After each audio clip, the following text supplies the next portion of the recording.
নমস্কাৰ সকলোকে এলপিএনএমি sir YouTube চেনেললৈ স্বাগতম জনাইছো। আজি আমি পঢ়িম ষষ্ঠ শ্ৰেণীৰ অসমীয়া কিতাপখনত দিয়া পাঠ নম্বৰ 10 যাৰ নাম হৈছে লক্ষ্মীনাথ বেজবৰুৱাৰ সৈতে সাক্ষাৎকাৰ। এই পাঠটিৰ ভিতৰত থকা মূল কথাখিনি ইয়াত থকা হালধীয়া বাকচৰ ভিতৰত দিয়া আছে। তো ইয়াত কি লিখা আছে, জয়মতীৰ প্ৰথম অসমীয়া কথাছবি। তোমালোকৰ পৰীক্ষাত প্ৰশ্ন আহিব পাৰে প্ৰথম অসমীয়া কথাছবিখনৰ নাম কি, তেতিয়াহ'লে তোমালোকে ইয়াৰ উত্তৰটো লিখিবা জয়মতী। জ্যোতিপ্ৰসাদ আগৰৱালাই লক্ষ্মীনাথ বেজবৰুৱাৰ জয়মতী কুঁৱৰী শীৰ্ষক নাটকখনৰ আধাৰত এই কথাছবিখন নিৰ্মাণ কৰিছিল।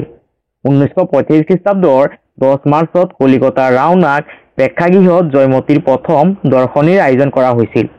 ছবিখন উদ্বোধন কৰিবলৈ আহোঁতে বেজবৰুৱাৰ এই সাক্ষাৎকাৰটো নৰেন্দ্ৰনাথ বৰদলৈয়ে লৈছিল। এই পাঠটিৰ জৰিয়তে ছাত্ৰ ছাত্ৰীয়ে প্ৰথম অসমীয়া কথাছবিখনৰ পটভূমিৰ আভাস পোৱাৰ উপৰি সাক্ষাৎকাৰ পঠনৰ সোৱাদ লাভ কৰিবলৈ সক্ষম হ'ব। এইখিনি আছিলে এই পাঠটোৰ মূল কথাখিনি। এতিয়া তোমালোকে এই পাঠটো প্ৰথমে 2-4 বাৰমান ভালদৰে পঢ়ি ল'বা আৰু পঢ়ি পেলাই পাঠটো তোমালোকে প্ৰথমে বুজিবলৈ চেষ্টা কৰিবা। যেতিয়া তোমালোকে পাঠটো বুজিবা তেতিয়া তোমালোকে এই পাঠটোৰ পিছপিনে থকা যিখিনি প্ৰশ্ন আছে সেই প্ৰশ্নখিনি তোমালোকে অতি সহজে সমাধান কৰিব পাৰিবা। আৰু চোৱা, এই পাঠটোৰ পিছপিনে ইয়াত কবিজনৰ পৰিচয়খিনি দিয়া আছে। কবিৰ পৰিচয়টো তোমালোকে ভালদৰে পঢ়ি ল'বা, কাৰণ কেতিয়াবা কবিৰ পৰিচয়ৰ পৰা তোমালোকৰ পৰীক্ষাত প্ৰশ্ন আহিব পাৰে। আজি আমি এই পাঠটোৰ পিছফালে থকা যিখিনি ক্ৰিয়াকলাপ ভিত্তিক প্ৰশ্ন আছে সেই প্ৰশ্নখিনি আজি আমি সমাধান কৰিম। তো ইয়াত প্ৰশ্নটো কি দিয়া আছে, 1 নম্বৰ প্ৰশ্ন, তলত দিয়া প্ৰশ্নসমূহৰ শুদ্ধ উত্তৰটো বাছি উলিয়াই সঠিক বৃত্তটো পূৰ কৰা। 1 নম্বৰ প্ৰশ্ন, জয়মতী কথাছবিখনৰ প্ৰথম দৰ্শনীৰ উদ্বোধন কোন ঠাইত কৰা হৈছিল? ক নম্বৰ শদিয়াত, খ নম্বৰ কলিকতাত, গ নম্বৰ সম্বলপুৰত, ঘ নম্বৰ জয়সাগৰত। ইয়াৰ যোনটো শুদ্ধ উত্তৰ সেইটো হ'ব খ নম্বৰ। জয়মতী কথাছবিখনৰ প্ৰথম দৰ্শনীৰ উদ্বোধন কৰা হৈছিল কলিকতাত। যেহেতু ইয়াত খ নম্বৰ অপশ্যনটো শুদ্ধ, সেইবাবে আমি ইয়াত থকা খ নম্বৰ বৃত্তটো গোল কৰিব লাগিব। তোমালোকে নিজৰ কিতাপত ধুনীয়াকৈ চাই খ নম্বৰ বৃত্তটো গোল কৰি দিবা। ইয়াৰ পিছত চোৱা প্ৰশ্নটো কি আছে, জয়মতী কথাছবিখনৰ ডালিমী চৰিত্ৰটিত ভাও বেজবৰুৱাৰ কিয় ভাল লাগিছিল? ক নম্বৰ, ডালিমী এটি কালোপযোগী চৰিত্ৰ হোৱাৰ বাবে, খ নম্বৰ, ডালিমী এটি ঐতিহাসিক চৰিত্ৰ হোৱাৰ বাবে, গ নম্বৰ, ডালিমী চৰিত্ৰটি বেজবৰুৱাৰ মানৱ প্ৰতিমা হোৱাৰ বাবে, ঘ নম্বৰ, ডালিমী চৰিত্ৰটি সৰল চঞ্চল প্ৰকৃতি হোৱাৰ বাবে। ইয়াৰ যোনটো শুদ্ধ উত্তৰ সেইটো হ'ব গ নম্বৰ, ডালিমী চৰিত্ৰটি বেজবৰুৱাৰ মানৱ প্ৰতিমা হোৱাৰ বাবে। যেহেতু ইয়াত গ নম্বৰ অপশ্যনটো শুদ্ধ, সেইবাবে আমি ইয়াত থকা গ নম্বৰ বৃত্তটো গোল কৰিব লাগিব। তোমালোকে নিজৰ কিতাপত ধুনীয়াকৈ গ নম্বৰ অপশ্যনটো গোল কৰি ল'বা। ইয়াৰ পিছত চোৱা 2 নম্বৰ প্ৰশ্নটো কি কৈছে, তুমি ওপৰৰ দ্বিতীয় প্ৰশ্নৰ উত্তৰটো কিয় শুদ্ধ বুলি বাছি ল'লা? তোমাৰ লগৰীয়াৰ লগত আলোচনা কৰা। ইয়াত যে আমি 2 নম্বৰ প্ৰশ্নৰ কাৰণে যে এই যে গ নম্বৰ যে অপশ্যনটো আমি বাছি ল'লোঁ, সেই গ নম্বৰ অপশ্যনটো আমি কিয় বাছি ল'লোঁ ইয়াৰ আমি উত্তৰটো ক'ব লাগে। ইয়াৰ উত্তৰটো তোমালোকে এনেধৰণে লিখিবা। প্ৰশ্নটো আকৌ এবাৰ পঢ়ি লোৱা। তুমি ওপৰৰ দ্বিতীয় প্ৰশ্নৰ উত্তৰটো কিয় শুদ্ধ বুলি বাছি ল'লা? তোমাৰ লগৰীয়াৰ লগত আলোচনা কৰি কোৱা। ইয়াৰ উত্তৰটো লিখিবা, ওপৰৰ দ্বিতীয় প্ৰশ্নৰ উত্তৰটো পাঠৰ আধাৰত শুদ্ধ বুলি বাছি ল'লোঁ। ইয়াৰ পাছত 3 নম্বৰ প্ৰশ্নটো চোৱা কি কৈছে, তলৰ প্ৰথম মেঘ টুকুৰাত থকা শব্দবোৰৰ অৰ্থ দ্বিতীয় মেঘ টুকুৰাত দিয়া আছে। শব্দবোৰৰ অৰ্থ বাছি উলিয়াই লিখা, প্ৰয়োজন হ'লে অভিধানৰ সহায় ল'বা। অৰ্থাৎ ইয়াত শব্দখিনি দিয়া আছে, ইয়াত অৰ্থখিনি দিয়া আছে, আমি শব্দৰ লগত অৰ্থখিনি মিলাব লাগিব। প্ৰথম যোনটো শব্দ সেইটো হৈছে হেঁপাহ। হেঁপাহৰ যোনটো অৰ্থ সেইটো হ'বগৈ হাবিয়াস, অৰ্থাৎ হেঁপাহৰ লগত আমি হাবিয়াসটো মিলাব লাগিব। তাৰপিছত সাৰ্থকৰ লগত আমি সফলটো মিলাব লাগিব। তাৰপিছত হাইলাকৰ লগত আমি সৰ্দিকটো মিলাব লাগিব। তাৰপিছত প্ৰতিমাৰ যোনটো অৰ্থ সেইটো হৈছেগৈ মূৰ্তি। ত্ৰুটিৰ যোনটো শব্দৰ অৰ্থ সেইটো হ'বগৈ দোষ। অনুপ্ৰাণিতৰ লগত আমি মিলাব লাগিব উৎসাহিত, আৰু গুৰুণ্ডৰ লগত মিলাব লাগিব গুৰুৰ পক্ষী। আৰু ইয়াৰ উত্তৰখিনি চোৱা, মই ইয়াত আগতীয়াকৈ লিখি থৈছিলোঁ। 3 নম্বৰ প্ৰশ্নৰ উত্তৰ এই চাইডত শব্দখিনি দিয়া আছে আৰু এই চাইডত অৰ্থখিনি দিয়া আছে। হেঁপাহৰ যোনটো অৰ্থ সেইটো হ'বগৈ হাবিয়াস, সাৰ্থক, সফল। হাইলাকৰ লগত তোমালোকে মিলাবা সদৃশ, প্ৰতিমা, মূৰ্তি। ত্ৰুটি শব্দৰ যোনটো অৰ্থ সেইটো হ'বগৈ দোষ। অনুপ্ৰাণিতৰ অৰ্থটো হ'বগৈ উৎসাহিত, আৰু গুৰুৰ যোনটো শব্দৰ অৰ্থ সেইটো হ'ব গুৰুৰ পক্ষী। ইয়াত গুৰুণ বানানটো ভুল হৈছে, তোমালোকে ইয়াত গ ৰয়েৰু আৰু নৈধন্য হ'ব গুৰুণ।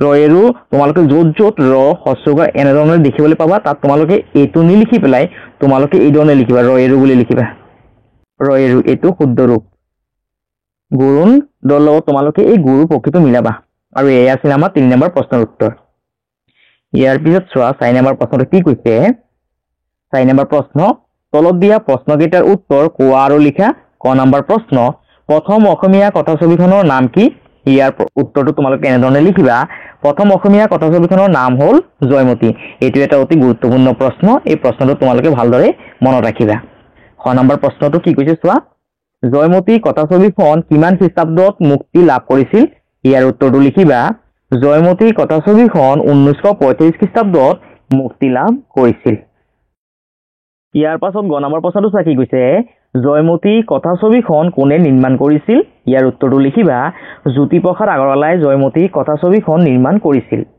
ইয়াৰ পিছত চোৱা ঘ নম্বৰ প্ৰশ্নটো কি কৈছে বেজবৰুৱাই জয়মতী কথাছবিখন উদ্বোধন কৰিবলৈ কোন ঠাইৰ পৰা আহিছিল ইয়াৰ উত্তৰটো তোমালোকে এনেধৰণে লিখিবা বেজবৰুৱাই জয়মতী কথাছবিখন উদ্বোধন কৰিবলৈ সুদূৰ সম্বলপুৰৰ পৰা আহিছিল এইটো আছিল ঘ নম্বৰ প্ৰশ্নৰ উত্তৰ তোমালোকে ইয়াৰ পৰা চাই ধুনীয়াকৈ লিখি ল'বা ইয়াৰ পিছত চোৱা 9 নম্বৰ প্ৰশ্নটো কি কৈছে বেজবৰুৱাৰ কোনখন নাটকৰ আধাৰত জয়মতী কথাছবিখন নিৰ্মাণ কৰা হৈছিল ইয়াৰ উত্তৰটো এনেধৰণে লিখিবা বেজবৰুৱাৰ জয়মতী কুঁৱৰী শীৰ্ষক নাটকৰ আধাৰত জয়মতী কথাছবিখন নিৰ্মাণ কৰা হৈছিল এইটো হ'ল 9 নম্বৰ প্ৰশ্নৰ উত্তৰ তোমালোকে ইয়াৰ পৰা চাই ধুনীয়াকৈ লিখি ল'বা ইয়াৰ পিছত চোৱা 5 নম্বৰ প্ৰশ্নটো কি কৈছে 5 নম্বৰ প্ৰশ্ন তলত দিয়া প্ৰশ্নকেইটাৰ উত্তৰ আলোচনা কৰি কোৱা আৰু লিখা ক নম্বৰ প্ৰশ্ন জয়মতী ফিল্মৰ ডালিমী চৰিত্ৰটিয়ে বেজবৰুৱাৰ সপোন কেনেদৰে দিঠক কৰিলে ইয়াৰ উত্তৰটো লিখিবা জয়মতী ফিল্মৰ ডালিমী চৰিত্ৰটিয়ে বেজবৰুৱাৰ মন চিত্ৰপটত থকাৰ দৰে চঞ্চল সৰল আনন্দময়ী প্ৰকৃতিৰ জীয়ৰী প্ৰকৃতিৰ দৰে উৰি ফুৰা ভাও কৰি বেজবৰুৱাৰ সপোন দিঠক কৰিলে ইয়াৰ পিছত চোৱা খ নম্বৰ প্ৰশ্নটো কি কৈছে অসমৰ ফিল্ম ইণ্ডাষ্ট্ৰি সম্পৰ্কে বেজবৰুৱাৰ মত কেনেধৰণৰ আছিল ইয়াৰ উত্তৰটো তোমালোকে এনেধৰণে লিখিবা অসমৰ ফিল্ম ইণ্ডাষ্ট্ৰিৰ বিষয়ে বেজবৰুৱাই কৈছিল পৃথিৱীৰ আন দেশৰ ফিল্মৰ যি কৰ্তব্য আৰু তাৰ যি ফলাফল অসমতো কম বেছি তেনেই যদি জ্যোতিপ্ৰসাদে এই ফিল্মৰ কাৰ্য হাতত নললেহেঁতেন কমপক্ষেও আৰু 20 বছৰৰ ভিতৰত কি হৈ নুঠিলহেঁতেন জ্যোতিপ্ৰসাদৰ জয়মতী ফিল্মে টোপনিত লালকাল হৈ পৰি থকা অসমক নিশ্চয় জগাই তুলিব এইটো হ'ল খ নম্বৰ প্ৰশ্নৰ উত্তৰ তোমালোকে ইয়াৰ পৰা চাই ধুনীয়াকৈ লিখি ল'বা ইয়াৰ পাছত গ নম্বৰ প্ৰশ্নটো চোৱা কি কৈছে বেজবৰুৱাই কি কাৰণত জয়মতী কথাছবিখন সফল হৈছে বুলি উল্লেখ কৰিছে ইয়াৰ উত্তৰটো তোমালোকে এনেধৰণে লিখিবা জয়মতী ফিল্মখনত যি কালৰ ঘটনা আৰু কাৰ্যৰ চিত্ৰ কৰিছে সেইবোৰ হাইলাইট সেই সময়ৰ যেন লাগিছিল বেজবৰুৱাই কলিকতাতে আগতে বাংলা আৰু হিন্দী ভাষাত তেনে ফিল্ম দেখিছিল যদিও সেইবোৰে তেওঁৰ মনত সেই পুৰণি কালোপযোগী পাৰিপাৰ্শ্বিক অৱস্থা সৃষ্টি কৰিব পৰা নাছিল ফিল্মখনত আগতে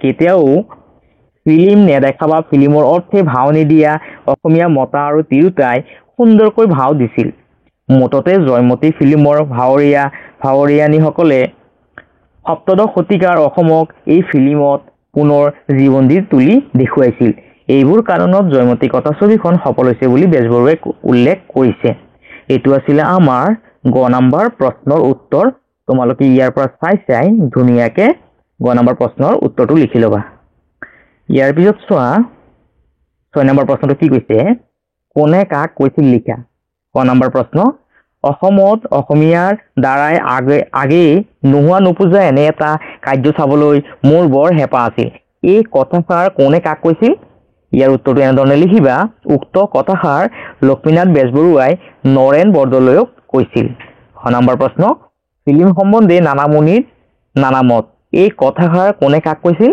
ইয়াৰ উত্তৰটো লিখিবা উক্ত কথাষাৰ নৰেন বৰদলৈয়ে লক্ষ্মীনাথ বেজবৰুৱাক কৈছিল ইয়াৰ পিছত চোৱা গ নম্বৰ প্ৰশ্নটো কি কৈছে এই বুঢ়াৰ এই আশা পূৰ্ণ হ'বনে নহয় ঈশ্বৰে জানে এই কথাষাৰ কোনে কাক কৈছিল ইয়াৰ উত্তৰটো লিখিবা উক্ত কথাষাৰ লক্ষ্মীনাথ বেজবৰুৱাই নৰেন বৰদলৈক কৈছিল এইখিনি তোমালোকে চাই ধুনীয়াকৈ উত্তৰখিনি লিখি ল'বা তোমালোকে ইয়াৰ পিছত চোৱা 7 নম্বৰ প্ৰশ্নটো কি কৈছে গুৰুন্দৰ উৰাও দেখি টিপচিয়ে যদি ভাবে যে মই কেনেকৈ উৰিব নোৱাৰো, যেতিয়া টিপচি উৰাও মাৰি লোকৰ হাঁহিয়াতৰ পাত্ৰ নহওঁ, তেন্তে টিপচিয়ে ভুল কৰিব। শিক্ষকৰ সহায় লৈ কথাষাৰৰ তাৎপৰ্য ব্যাখ্যা কৰা। ইয়াৰ উত্তৰটো তোমালোকে এনেধৰণে লিখিবা। মই চোৱা ইয়াত আগতীয়াকৈ লিখি থৈছিলোঁ উত্তৰ। এই কথাষাৰৰ মূল তাৎপৰ্য হৈছে আত্মবিশ্বাস আৰু নিজস্ব ক্ষমতা উপলব্ধিৰ বিষয়ে। এই কথাষাৰে নিজৰ সামৰ্থ্যৰ তুলনা আনৰ সৈতে নকৰি নিজৰ ক্ষমতাৰে আগবঢ়াৰ কথা কৈছে। লোকৰ কাম ক্ৰিটিচাইজ কৰাটো বৰ উজু, কিন্তু তেনে কাম নিজে কৰাটো টান। ঠিক তেনেদৰে গৰুণ আৰু টিপচিৰ ক্ষমতা পৃথক, কিন্তু তাৰ মানে এই নহয় যে টিপচিৰ উৰা মূল্যহীন। সেয়েহে মানুহৰ মন্তব্য বা সমালোচনাক ভয় নকৰি নিজৰ যোগ্যতা অনুসৰি চেষ্টা কৰি আগবাঢ়ি যাব লাগে। এই প্ৰশ্নৰ উত্তৰটো তোমালোকে ইয়াৰ পৰা চাইছে ধুনীয়াকৈ লিখি ল'বা। এইটো এটা অতি গুৰুত্বপূৰ্ণ প্ৰশ্ন। এই প্ৰশ্নটো তোমালোকৰ পৰীক্ষাত আহিব পাৰে, সেইবাবে তোমালোকে প্ৰশ্নটো এবাৰ ভালদৰে চাই ল'বা। ইয়াৰ পাছত 8 নম্বৰ প্ৰশ্নটো চোৱা কি কৈছে, সাক্ষাৎকাৰটোৰ কোনখিনি কথা তোমাৰ ভাল লাগিছে আৰু কিয় ভাল লাগিছে দলত আলোচনা কৰা। ইয়াৰ উত্তৰটো তোমালোকে এনেধৰণে লিখিবা। সাক্ষাৎকাৰটোৰ থকা আটাইতকৈ ভাল ভাও হোৱা ভাৱৰীয়ানী ছোৱালীগৰাকীৰ বিষয়ে থকা মন্তব্যখিনি ভাল লাগিছে, কাৰণ জয়মতী কথাছবিখনত আটাইতকৈ ভাল ভাও কৰা ডালিমী চৰিত্ৰটি লক্ষ্মীনাথ বেজবৰুৱাৰ মানস প্ৰতিমা আছিল। ডালিমী চৰিত্ৰটিয়ে তেখেতৰ মন চিত্ৰপটত থকাৰ দৰে সেই চঞ্চল সৰল আনন্দময়ী প্ৰকৃতিৰ জীয়ৰী পখিলাটিৰ দৰে উৰি ফুৰা ভাও কৰিছিল। ডালিমী চৰিত্ৰটিয়ে নিজৰ ভাওৰ দ্বাৰা লক্ষ্মীনাথ বেজবৰুৱাৰ সপোন দিঠক কৰিবলৈ সক্ষম হৈছিল। আৰু এইটোৱে আছিলে আমাৰ 8 নম্বৰ প্ৰশ্নৰ উত্তৰ। তোমালোকে ইয়াৰ পৰা চাইছে ধুনীয়াকৈ লিখি ল'বা। ইয়াৰ পাছত চোৱা ভাষা অধ্যয়ন। জানো আহা পাঠটিত তোমালোকে নিমন্ত্ৰণ, কাৰণ, পৌৰাণিক, আচৰণ এই শব্দকেইটা পাইছা। প্ৰতিটো শব্দতে মূৰ্ধন্য বৰ্ণটো আছে। এই শব্দকেইটাত মূৰ্ধন্য ব্যৱহাৰ হোৱাৰ নিৰ্দিষ্ট কাৰণ আছে। এই ক্ষেত্ৰত ইয়াত নত্যবিধিৰ নিয়ম প্ৰযোজ্য হৈছে। এই নিয়ম অনুসৰি শব্দত থকা ৰি, ৰ আৰু মূৰ্ধন্যাক্ষৰ পাছত দন্ত্যান্ন মূৰ্ধন্য হয়। উদাহৰণৰূপে ঋণ, তৃণ আদি। অৰ্থাৎ যেতিয়া এটা শব্দত ৰি থাকিব, এই ৰিৰ পিছত দন্ত্যান্ন নবহে, কি বহিব? মূৰ্ধন্য বহিব। যেতিয়া এটা শব্দত ৰ থাকিব, ৰৰ পিছত দন্ত্যান্ন নবহে, কি বহিব? মূৰ্ধন্য বহিব। যেতিয়া এটা শব্দত মূৰ্ধন্যাক্ষৰ থাকিব, সেই মূৰ্ধন্যাক্ষৰ পাছত নটো নবহি পেলাই কি বহিব? মূৰ্ধন্য বহিবগৈ। এতিয়া চোৱা 9 নম্বৰ প্ৰশ্নটো কি কৈছে, ওপৰৰ উদাহৰণৰ আধাৰত বিচাৰ কৰি তলত দিয়া শব্দবোৰৰ শুদ্ধ ৰূপটো লিখা। চোৱা ইয়াৰ উত্তৰটো মই আগতীয়াকৈ ইয়াত লিখি থৈছিলোঁ। 9 নম্বৰ প্ৰশ্নৰ উত্তৰ দৰণৰ যোনটো শুদ্ধ ৰূপ সেইটো হ'ব ধৰণ। যিহেতু চোৱা এই শব্দটোত ৰ আছে, দন্ত্যাদ্ধ ৰ ন, দৰণ। এইটো হৈছে এটা অশুদ্ধ ৰূপ। এই ৰৰ পিছত কেতিয়াও দন্ত্যান্ন নবহে, এই দন্ত্যান্নটো কি হৈ যাবগৈ? মূৰ্ধন্য হৈ যাবগৈ। ধৰ মূৰ্ধন্য হ'বগৈ। ঠিক তেনেদৰে কি আছে চোৱা মৰণৰ এইটো শুদ্ধ ৰূপ নহয়, যোনটো শুদ্ধ ৰূপ সেইটো হ'বগৈ মূৰ্ধন্য লিখিব লাগিব। অৰ্থাৎ ৰৰ পিছত দন্ত্যান্ন কি হৈ যায়? মূৰ্ধন্য হৈ যায়। ঠিক তেনেদৰে চোৱা মূৰ্ধন্যাক্ষৰ পিছত ইয়াত কি আছে? দন্ত্যান্ন আছে। এই দন্ত্যান্নটো কি হৈ যাবগৈ? মূৰ্ধন্য হৈ যাবগৈ। বিশেষণ, ইয়াত বিশেষণ হ'বগৈ, এইটো শুদ্ধ ৰূপ। তাৰপিছত আছে ইয়াত বিখন, ইয়াত হ'ব বিখন। তাৰপিছত ইয়াত আছে মসৃণ, ইয়াত হ'ব মসৃণ। তাৰপিছত ইয়াত মৃণাল, ইয়াত হ'ব মৃণাল। ইয়াত চোৱা ৰিকাৰ যিহেতু আছে, এই ৰিকাৰৰ পিছত দন্ত্যান্ন কি হৈ যাবগৈ? মূৰ্ধন্য হৈ যাব। এই চাইডটো হৈছে আমাৰ শুদ্ধ ৰূপটো। তোমালোকে ইয়াৰ পৰা চাইছে ধুনীয়াকৈ 9 নম্বৰ প্ৰশ্নৰ উত্তৰখিনি লিখি ল'বা। ইয়াৰ পিছত চোৱা 10 নম্বৰ প্ৰশ্নটো কি কৈছে, তলত থকা শব্দবোৰ নত্যবিধি অনুসৰি বিশ্লেষণ কৰি স্বীকৃতিৰ তালিকাখনৰ উপযুক্ত ঠাইত বহুৱা। অৰ্থাৎ এই যোনখিনি শব্দ দি আছে, এই শব্দখিনি আমি ইয়াত থকা বাকচকেইটাত ভৰাব লাগে। ইয়াত চোৱা কি আছে, ৰি থকা বাবে, ৰ থকা বাবে আৰু মূৰ্ধন্যাক্ষৰ থকা বাবে। এতিয়া চোৱা ইয়াৰ যোনটো এনচাৰ সেইটো চোৱা ইয়াত মই আগতীয়াকৈ লিখি থৈছিলোঁ। 10 নম্বৰ প্ৰশ্নৰ উত্তৰ ৰি থকাৰ বাবে, ৰ থকাৰ বাবে আৰু মূৰ্ধন্যাক্ষৰ থকাৰ বাবে। ৰি থকাৰ বাবে যোনখিনি শব্দ, সেই শব্দখিনি আমি এই চাইডত লিখিব লাগিব। তাৰপিছত ৰ থকা শব্দখিনি আমি ইয়াত লিখিব লাগিব আৰু মূৰ্ধন্যাক্ষৰ থকা শব্দখিনি আমি ইয়াত লিখিব লাগিব। আৰু আমি সেই শব্দখিনি ইয়াৰ পৰা আনি পেলাই আমি লিখিব লাগিব। যিহেতু চোৱা প্ৰথম যোনটো শব্দ সেইটো আছে সম্ভাষণ। সম্ভাষণ শব্দটো যিহেতু মাজত কি আছে? মূৰ্ধন্যাক্ষ আছে। সেইকাৰণে আমি সম্ভাষণ শব্দটো ইয়াত লিখিব লাগিব যেহেতু সমদিনাসৰ বাবে ইয়াত আমি লিখিব লাগিব সেইবাবে আমি সম্ভাষণ শব্দটো ইয়াত লিখিম তাৰপিছত চোৱা শব্দটো কি আছে কাৰণ যেহেতু ইয়াত মাজত কি আছে ৰ আছে সেইকাৰণে কাৰণ শব্দটো আমি ইয়াত লিখিব লাগিব কাৰণ ঠিক তেনেদৰে বাকি যিখিনি শব্দ আছে ইয়াত যোনখিনি শব্দ আছে সেই শব্দখিনি তো ইয়াত মই আগতে লিখি থৈছিলো তোমালোকে ইয়াৰ পৰা চাইছে ধুনীয়াকৈ লিখি ল'বা ৰি থকা বাবে শব্দখিনি ইয়াত লিখিবা মসৃণ ইন ঋণ ঘৃণা ৰ থকা বাবে শব্দখিনি ইয়াত লিখিবা কাৰণ প্ৰাণ তৰ্পণ কৰ্ণ তোৰণ গ্ৰাণ ধৰণী মদিনাসৰ থকাৰ বাবে শব্দখিনি ইয়াত লিখিবা সম্ভাষণ তোষণ ভূষণ ইয়াত চব প্ৰাণৰ এই প্ৰ যোনটো আছে এই পৰ তলত এই যে এইখন যে দেখিছা তোমালোকে এইখন মানে হৈছে ৰ সেইকাৰণে প্ৰাণটো আমি ইয়াত লিখিব লাগিব প্ৰাণ শব্দটো আমি এই ৰ থকাৰ বাবে ইয়াত লিখিব লাগিব আৰু এইটো আছিল আমাৰ 10 নম্বৰ প্ৰশ্নৰ উত্তৰ তোমালোকে ইয়াৰ পৰা চাইছে ধুনীয়াকৈ লিখি ল'বা ইয়াৰ পাছত 11 নম্বৰ প্ৰশ্নটো কি কৈছে আহিটো দেখুৱাৰ দৰে তলৰ বাক্যকেইষাৰীৰ ভাৱ বহলাই লিখা ক নম্বৰ প্ৰশ্ন সজ কাৰ্যৰ সজ ফল অসজ কাৰ্যৰ অসজ ফল ইয়াৰ উত্তৰটো তোমালোকে এনেধৰণে লিখিবা ক নম্বৰ প্ৰশ্ন সজ কাৰ্যৰ সজ ফল অসজ কাৰ্যৰ অসজ ফল ইয়াৰ উত্তৰটো লিখিবা উক্ত বাক্যশাৰীত কৈছে যে কোনো কাম ভাল দিশত কৰিলে সদায় ভাল ফল হয় আৰু বেয়া দিশত কাম কৰিলে ফল সদায় বেয়া হয় পাতৰ আধাৰত ক'বলৈ গ'লে আকাশী বিমানক ওপৰৰ পৰা বোমা পেলোৱাত ব্যৱহাৰ কৰিলে তাৰ ফল বিপৰ্যয় হ'ব যদি সেই বিমানখনে মানুহক পৰিবহন কৰি এঠাইৰ পৰা আন ঠাইলৈ অহা যোৱা কাৰ্যত ব্যৱহাৰ কৰে তাৰ ফল ভাল হ'ব গতিকে যিকোনো কাম ভাল দিশৰ চিন্তাধাৰালৈ কৰিলে ভাল ফল পোৱা যাব আনহাতে বেয়া দিশত কৰিলে সেই কাৰ্যৰ ফল বেয়াই হ'ব এটো হ'ল আমাৰ ক নম্বৰ প্ৰশ্নৰ উত্তৰ তোমালোকে ইয়াৰ পাছতে লিখি ল'বা ইয়াৰ পাছত চোৱা খ নম্বৰ প্ৰশ্নটো কি আছে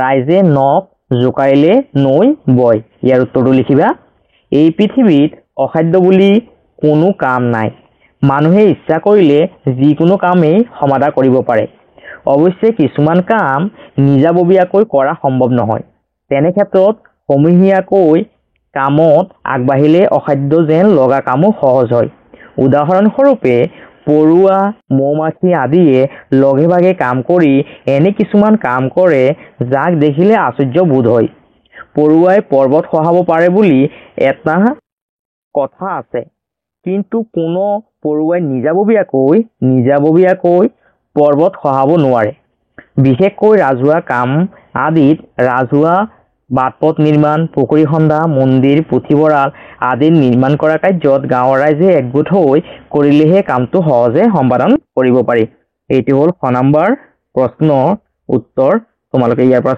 চাই ধুনীয়াকৈ উত্তৰটো লিখি ল'বা ইয়াৰ পাছত চোৱা 12 নম্বৰ প্ৰশ্নটো কি কৈছে আইদেউ সন্ধিকৈৰ বিষয়ে বিভিন্ন উৎসৰ পৰা তথ্য সংগ্ৰহ কৰি লিখা ইয়াৰ উত্তৰটো তোমালোকে এনেধৰণে লিখিবা আইদেউ সন্দিকৈ অসমীয়া চলচ্চিত্ৰৰ প্ৰথমগৰাকী মহিলা অভিনেত্ৰী তেখেতৰ জন্ম হৈছিল 1920 চনৰ 27 জুন গোলাঘাট জিলাৰ পানীদিহিঙ্গীয়া গাঁৱত ইয়াত হৈছিলটো লিখিব নালাগে তেখেতৰ পিতৃৰ নাম নীলাম্বৰ সন্দিকৈ আৰু মাতৃৰ নাম মা লক্ষ্মী আছিল আইদেউ সন্দিকৈয়ে লিখা পঢ়া নাজানিছিল তেখেতে জয়মতী কথা ছবিখনত প্ৰথমে অভিনয় কৰিবলৈ মান্তি হোৱা নাছিল যদিও পাছলৈ দেউতাকৰ সন্মতিক্ৰমে ছবিত অভিনয় কৰে জয়মতীৰ অভিনয়ৰ কালত আইদেউ সন্দিকৈ বয়স আছিল 16 বছৰীয়া আছিল উক্ত বোলছবিখনত এগৰাকী সহ অভিনেতাক বংশৰদেৱ মানে হৈছে স্বামী বুলি সম্বোধন কৰাৰ বাবে তেওঁ চিৰজীৱন আবিয়ৈ থাকিবলগীয়া হৈছিল